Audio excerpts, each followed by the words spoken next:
Hi, thank you for this comment. I wanted to address this already because I figured stuff like this would get commented, and this is a perfect opportunity. I was really nervous to use these terms in this song because I know that these are words that get thrown around a lot, and I didn't want you guys to think that I'm just another girl trying to make a catchy song on TikTok with like mental health buzzwords.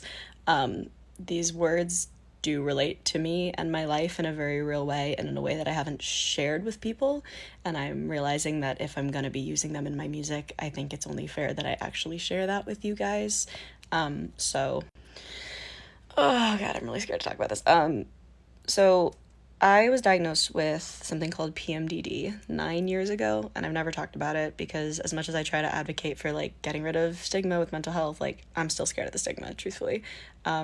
But it's premenstrual dysphoric disorder, and it basically means that there are times within my like hormonal cycle where my mental health just completely gets pulled out from under me, and I experience really severe depression and anxiety, and it feels like it just feels like there's a filter over all of my thoughts, and it feels permanent every single time. Like every time that I feel okay, I'm like, there's no way it's that bad. And then every time that comes around again each month, those 3 or 4 days, it is unbelievable how bad it is and how permanent it always feels. And I always like almost ruin my life truly once a month. I almost want to quit music, or I almost ruin all of my relationships. Like it's probably the biggest struggle I've ever dealt with in my life, truthfully. Now in terms of the song itself, the word depression, I hate putting it in songs because it is the kind of word that gets thrown around a lot, but it is very real to my life and my experience. In terms of the word manic, I don't have a mental health disorder that causes mania in the traditional sense. For me, that was a way of being able to talk about my anxiety in a way that rhymed.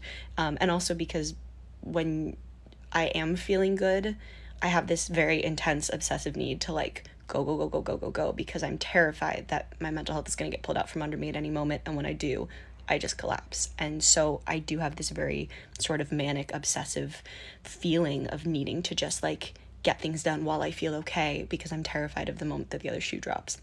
So, also, really the reason I wanted to write this song was because I just wanted to write about the weird dichotomy of being somebody who's very like outwardly bubbly but deals with a lot of mental health struggles behind the scenes.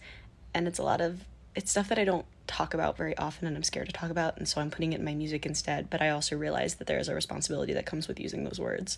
So I felt like it was time to be honest with you guys about how they relate to my life. I just watched that video back and I'm really scared to post it, so please be kind.